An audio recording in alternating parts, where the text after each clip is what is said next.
7, that's very solid, of course, for black, but nowhere near as aggressive as Grischuk's King's Indian. Well, knight b to d7. Let's see what Grischuk is going to play. c5. Well, and then this is kind of a modern, well, not that modern anymore, but the initial idea in this position with black playing knight d7 was to meet c5 with knight h5 and exchange the f4 bishop.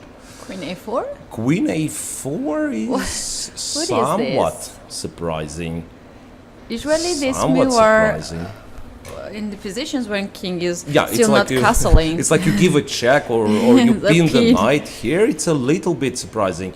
I guess the whole point is to say if black plays b6 somewhere, white's gonna Queen take and no, Queen okay, c6. queen c6 is the rook b8.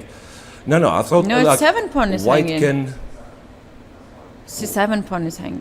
Yes, c7 pawn is hanging. Yeah, okay, maybe. No, but c6. just in general, like if black plays b6, white takes, and black cannot recapture with a pawn. I mean, I thought that could have been an idea. All right, so black takes on c3, bc3, And c6. c6. I wonder what is black's strategy here, because he had whole evening to prepare the opponent against the opponent. I'm not sure if Magnus spent all the evening preparing against Grischuk. Still, it's a blitz, you know. So and the tournament is very tiring. So I don't really think I Not even check prepare. what to play? Uh, I don't believe in that. No, I don't think. I mean, well, probably you do check what your opponent plays, but they've played so many games against each other, and it's, you know, in blitz, Yeah, a lot of tournaments. it's obvious that it can be anything in terms of the opening. Right. So, well, we've seen Magnus playing 1g6, and how do you prepare against that, for example? All right, rook to e8, bishop to f6. Yeah, the key idea for black, of course, is to try to play e6, e5. Yeah. So, well, it's interesting. Grischuk was the one to play a surprise move, queen a4, but he's the one as well who spends more time. Really quickly this move. Yeah, he queen played a4. pretty quickly, but now he's the one who used more time. Now it's half a minute difference in favor of Magnus Carlsen.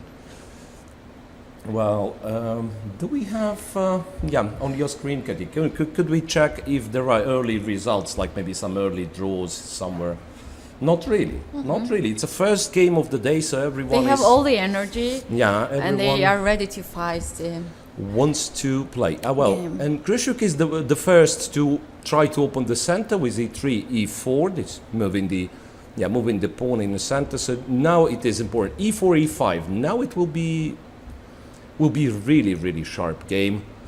e5, knight takes, bishop takes, bishop takes. D takes on e4. So the idea is if bishop takes e4, there is f6 move. Oh, really? Yes, you're right.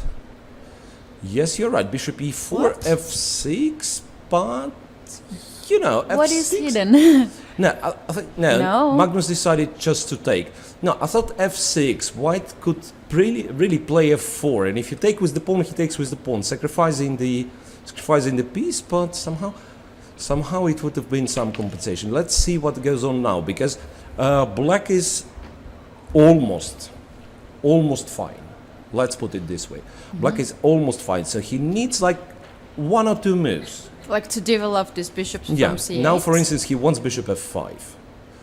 Well, the thing is that he still needs to, finish the development. Queen d4, I like for Alexander Grischuk, creating a threat of queen captures on e5. Well, queen d4, it's still bishop f5. So one has to be careful.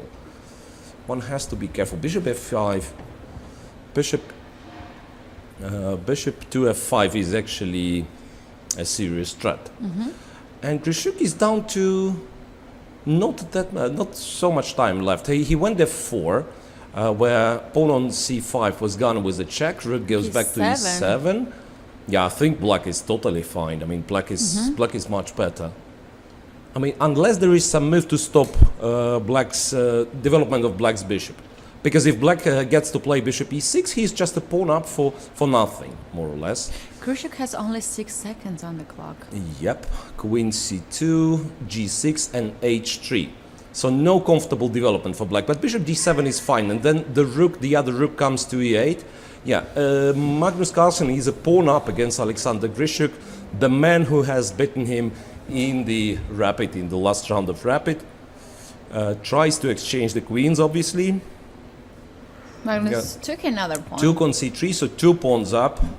Yeah, if rook on e7 is taken, of course the rook on a1 is also hanging. The swap of the rooks, queen e8, a bit passive, but still good, still good. 2 pawns up. Meanwhile, Sergei Karyakin made the draw against Wang Hao, that's what I was informed. Well, look, Alexander Grischuk is trying to arrange some counterplay. Magnus just snatches the 3rd pawn. Bishop takes a2. Queen d4, now white wants to play h6 Yeah, and some h6 unpleasant... is the idea. Queen takes counterplay. a7, bishop to d5, and there might be some back rank issues as well. Bishop takes, pawn takes. Queen's endgame is always tricky. Okay, at least for us, for Maltans. I mean, I'm not sure. Maybe for Magnus it's just, you know, a piece of cake. Takes king to g3. It might have been wise to give a check on h4 first for Magnus Carlsen. Well, but looks like he's very comfortable. 2 pawns up.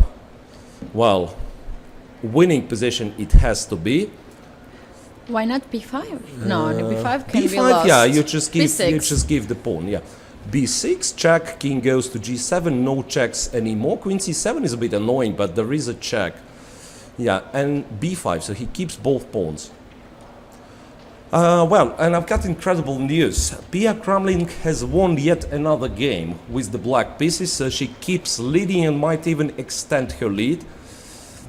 While Grischuk stands no chance anymore after queen d4. Impressive play by Magnus, and white is impressive because I have no clue